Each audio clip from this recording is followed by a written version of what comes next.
Chris is in Portsmouth. Chris, what would you like to say?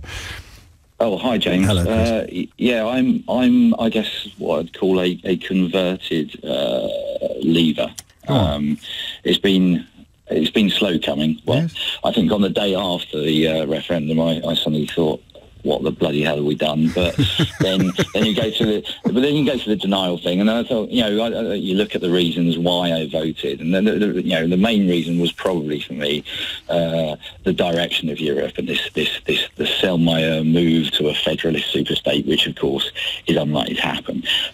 Is it not explicitly ruled out in one of the most recent treaties as well, or not? I could have got that wrrong. But anyway, if you want to stop it happening, the worst thing you can do is run away.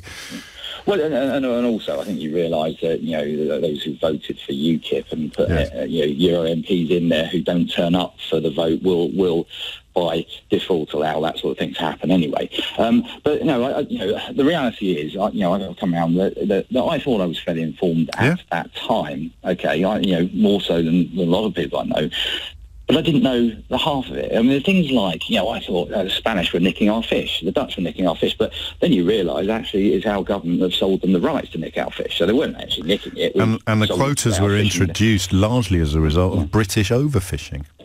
Yeah, absolutely. And of course the other thing is, as you've been pointing out, it was purely logical that with BMW and Mercedes' third biggest market, VW's third biggest market, and the powers of these companies and the French wine producers and the tomato growers and all these industries in our 27 other countries would ensure that we would logically get a good deal. And I mean, it's been quite impressive how the Eurozone has kept, or sorry, the other 27 countries have kept this cohesive message, and their industries have fallen behind it. And clearly, that isn't going to happen. We're not going to get a good deal on Theresa May. Do you understand why? That sounds a bit condescending. Well, let me say I would struggle to articulate it completely. I can use the phrase, the integrity of the single market, the indivisibility of the four freedoms, but to understand why the German car industry was not only never going to seek to change the terms of the market, but never could have done. That is something I think we're still a bit behind the curve on in the United Kingdom. Well, of course, because they are just one small voice in a sea of other voices within the other 27 countries, right? So whilst they are powerful, they're not powerful enough on their on their own. So, but also, I wonder whether they would rather take the hit of us leaving and keep the single market like it is because of things like freedom of movement of parts, just-in-time supply chain, freedom of movement of labour, all the advantages of membership that actually on the scales of a German car manufacturer, us leaving is bad. That is a big chunk that goes on the bad side of the scales. But us being allowed to rewrite the rules of membership in the minds of these individuals in these industries clearly would have been a much, much bigger chunk than us leaving. So it's the lesser of two evils which we've forced them to choose between. Yeah, and ultimately, I think we're not going to stop buying German cars, right? And probably not, but we're going to pay more for them if we crash out without a deal, and therefore we will probably be buying fewer of them. Yes, well, in the short term, yes, but so ultimately that was another reason. I just thought we're going to get a good deal because and I believe that. I never for a minute believed the 350 million on the red bus. That was I don't think that's turning into my holy grail because Dominic Cummings, who sat at the helm of this whole project, is utterly confident that was the biggest factor in the whole thing, and yet it's becoming like the opposite of Woodstock. I'm struggling to find anyone who actually believed what was on the side of that bus. So the bloke who wrote it says it was the most important thing in the whole campaign, and the bloke who voted for his campaign absolutely adamant that no one believed it at all.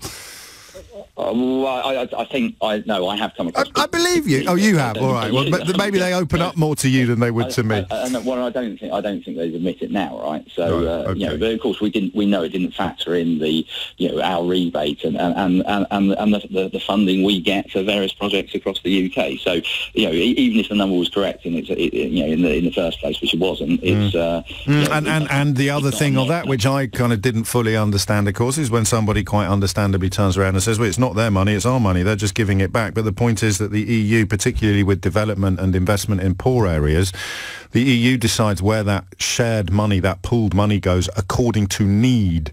So you're not going to be able to offer up a new steelworks or a new hospital or a massive new leisure centre to an MP in a marginal constituency for party political reasons in the way that a chancellor can do. The European Union makes its decisions based objectively according to need. I'm sure it's imperfect, but that's why the argument about it being our money that they're giving back doesn't even work either. No, absolutely. But I think it also ties into foreign aid, and I get annoyed when people say, "Oh, we should cut foreign aid." And I think we should we should look at how it's spent. But the reality is, if you improve the lives of people in the third world, they're not going to become economic migrants, which of course annoys those same or even people, refugees, right? because a sounder economy in countries that are vulnerable to war and coup d'état, the more stable and secure those countries become, the less vulnerable they are to war and coup d'état, which means the less likely it will be that there'll be an exodus of people looking for sanctuary and safety. And yet, again, as you know, as you've just alluded to during that campaign, the people who said we shouldn't be spending money on foreign aid were the same people that said we should vote to leave the European Union because the refugee crisis might somehow end up engulfing us. Yeah, no, totally. But I think I might just say I think the final reason, when you have people like Dyson telling you that this is going to be great, and then I think that was probably probably the straw that broke the camel's back. And watching the Channel 4 dispatches, and I've got a couple of friends who are listening at the moment, Andy and Sam, who have kindly tried to convert me and groom me to Remain, and probably succeeded in doing so over the time. All right, lads. Nice to see you. There you go. We'll be the three musketeers. We'll take on this Brexiteer between us. I'll be Porthos. A lot of my other mates are. Of course. But hasn't it been nice today to have the conversation in a way that recognises what actually we have in common rather than what sets us apart? And although your needle may have moved, we could have had this conversation even if it hadn't, couldn't we? No, absolutely. But the net of it is, yes, we need a second referendum. Of course we do. Of course we do. But logic... Yeah. Exactly. And the reason why I'm not sure we will, the reason why it's not a given, the reason why I think that thing you just heard in the bulletin about the European Commission warning that no deal is becoming more likely, the last two paragraphs of Boris Johnson's article in the Daily Telegraph today, an article in a newspaper owned by the men who own the Ritz. Okay? Anti-establishment, anti-elite. Bastion, the Ritz.